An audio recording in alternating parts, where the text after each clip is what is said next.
What's up everyone, Blade here, and today I have for you guys another video of Persona 5X. Inside today's video, guys, we're going to be going over Junpei's skills here, as well as a more in-depth look on the update that's coming to the CN version. So if you guys are interested in this, be sure to sit back, relax, and enjoy the video. Be sure to hit the like button, hit the subscribe button. It really does help me out a lot.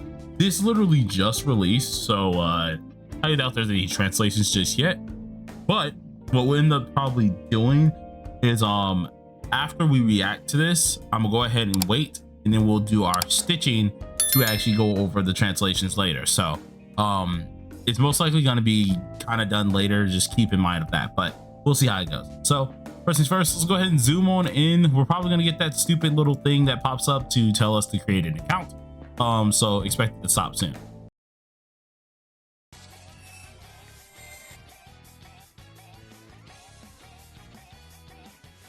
Alrighty, let's see what we got here. Let's see what we're working with.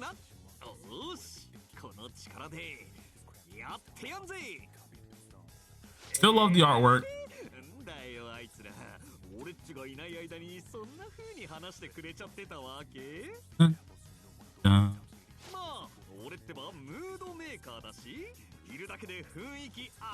I'm guessing this is still just part of the story part, which is perfectly fine. For the crew, it's actually so nice to see four of the crew already together. Soy's with us, okay.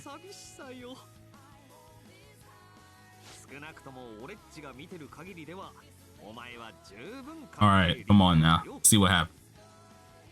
I want to see. Oh, I see. This is what I knew. I hate Billy when he does this junk. Hold on. Let me back in here. God dang it.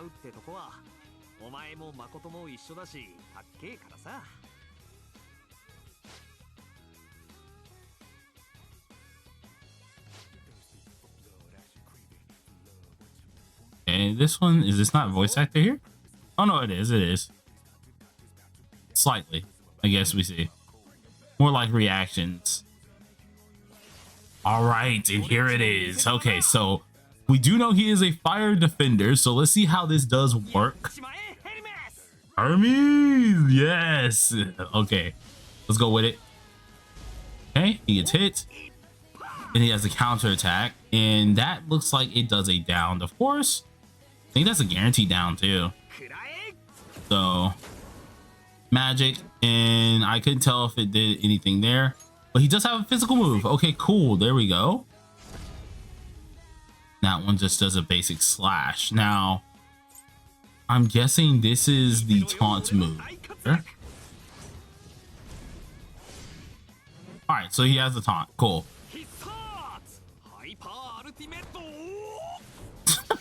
I love the third G as usual.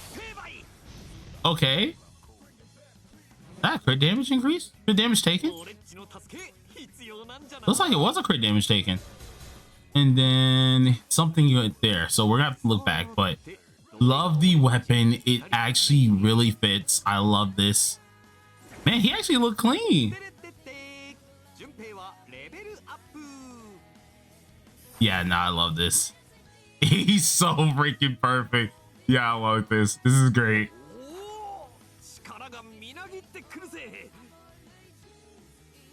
Yeah, nah, this is freaking great. This is awesome for this day character, bro. It's goofy, to be honest. Okay, wait, hold on. We have the crit into the AOA. And then obviously the AOA is looking nice. Absolutely lovely. All right, let's see how this does go. Oh, wait, is that all? Nah, come on, there gotta be a little bit more, right? Dang, there's nothing more. Okay, so I think it's the next time that we see this, we'll have a little bit of a look-see on here. But first of all, can we talk about the weapon actually looking freaking clean? I really do love the look of his 5-star weapon. It's basic, but it looks cool on him, so I actually do like that, of course. And then one of the other cool parts that I did love was some of his moves. They're very interesting. I can't tell what this is. I think it's a down, but due to quality, it's kind of iffy there, so I can't tell. But I can tell that for his highlight, he looks to do a crit damage taken debuff on the enemy, where it's like a little bit of a couple stacks that we see here. I don't think that's any stats that we have. They're just stats or stacks for himself.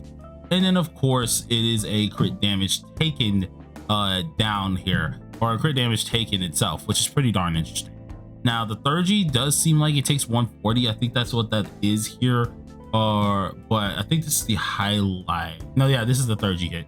So yeah, I think the Thurgy takes around 140 gauge. So he is going to take quite a lot of that. I don't know if he's gonna need Yukari or not, because I do know our Akihiko does take a lot as well, just like that. So it might be kind of interesting to use him with Yukari rather than being used with this team that they're showcasing, but we'll have to see.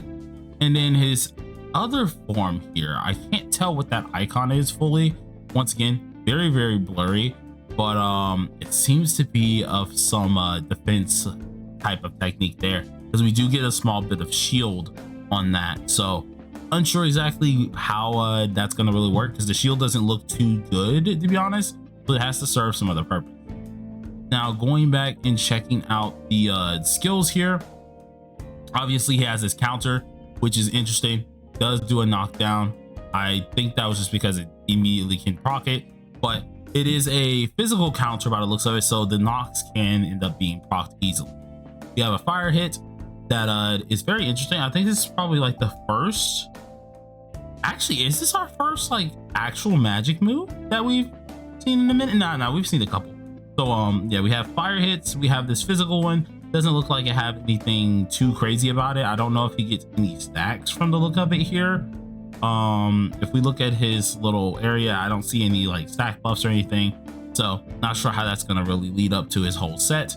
But definitely the skill 3 is going to be used, and maybe the skill 1 as rotation, as I think skill 3 might go on a cooldown. So kind of interesting to see how that's going to be. But I'm interested in Thurgies, so kind of interesting how this is going to be in total. I'm very interested in how this character is going to work.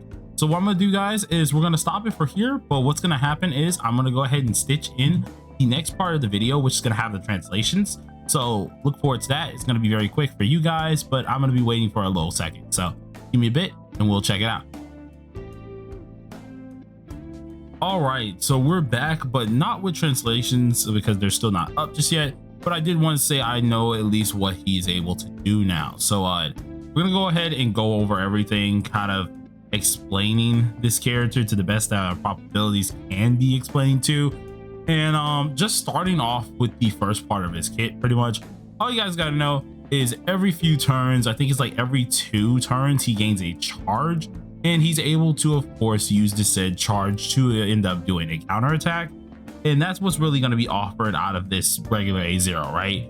Every 2 turns he'll be able to counter. Pretty darn cool. He will get of course a knock on this. It's going to be pretty interesting to see how that works though, but it's nothing too crazy.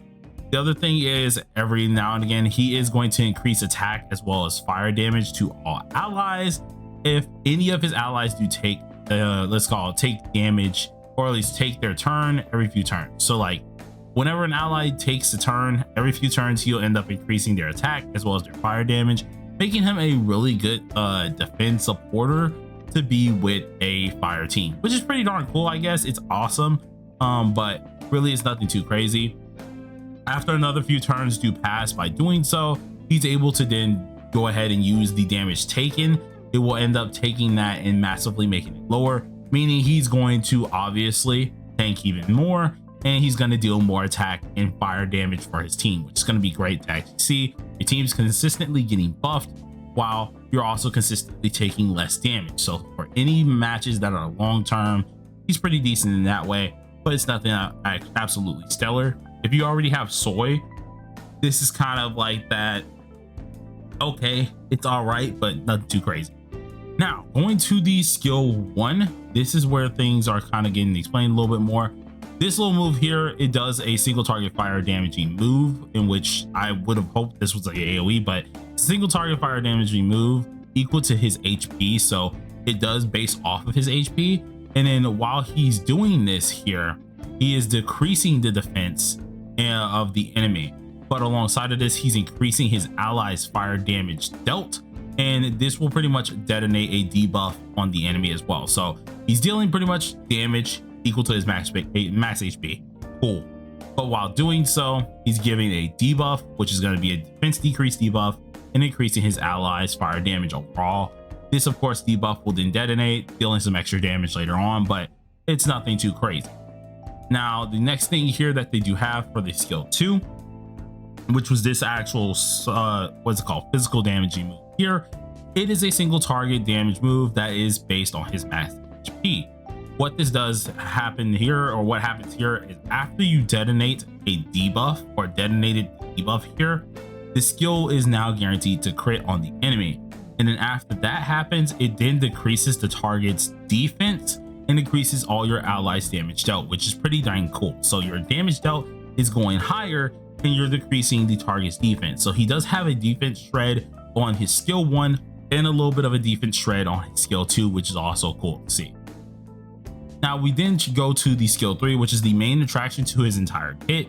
All what this does is it increases or taunts here first, which is what he does immediately, kind of what we expected, and increases all of the allies' crit damage, which was that little icon. And whenever we are using a single target or an AoE ally, they're getting a boost. So he's pretty much just boosting the entire time, which is cool, but nothing too crazy. Alongside with that skill 3, whenever your allies do get attacked or anything, he does take a certain percentage of that damage and applies it to himself. So if like Makoto Yuki or anyone that you have on your team takes a little bit of damage, he's going to take some of that damage, reduce it, and bring it to himself. So always cool to see something like that. Then of course, a few things that you should know about him is he cannot be down and he cannot receive any debuffs whatsoever, and he's automatically able to inflict burns on an attacking enemy, which is always cool. As for his third G, it's not as good as I wanted it to be. It's decent because it does actually help out your team, but it's nothing too crazy. First of all, it is that 140 points, so it's just like Akihiko, meaning like it is going to take a little bit to get this. But by going ahead and doing it, single target physical damage attack here, it ignores all resistances and it does decrease down points. So knocking down the enemy will obviously be better or be a little bit easier. Now, any down points that we dealt to an enemy, whenever it does reach 0, it will then be distributed to a different enemy. So if we knock down the enemy and we still didn't actually distribute that down point, it's going to go to another enemy, which is awesome. Afterwards, by doing this here, he increases the attack of all allies as well as crit damage dealt, and this will have a turn and limited cap, of course. And whenever, of course, the battle does start, he should be able to go ahead and, at least whenever the battle starts and he has a fire single target or fire AoE DPS, this third G recovery will end up doubling, which is always cool. Now he doesn't have anything here too crazy to really go about here. The weapon itself is pretty decent. It does increase his max HP, which is what this is based off of, because his whole kit is a HP based kit here. So the weapon itself is, let's see if it actually shows it for a second, unless I went by it, which I think it did. Yeah, it was right here. So the weapon itself is increasing the max HP, and then after we use our skill 3, we then get damage taken reduced, which is always nice. And whenever we unleash a counter, all of our allies get a crit damage increase, which is pretty darn good. It's nothing too crazy. But the problem is with this character is not only is he underwhelming by the looks of it, but even his awarenesses are. So his awarenesses aren't too good for what I do know, and the A4 is absolutely abysmal. From what we've been saying, or at least looking inside the worldwide P5X server here, it definitely looks like one of the worst A4s in the game here, seeing that all it does is now his third G is now allowed to heal him, and that's it. It doesn't have anything else that's involved in it, and it kind of sucks, you know. So it's a kind of a sad time. See this for Junpei. He doesn't seem like he's going to be too crazy. Of course, we don't know any percentages. We of course are still getting everything kind of known about this character, and until we get our hands on the character himself, we won't know everything perfectly.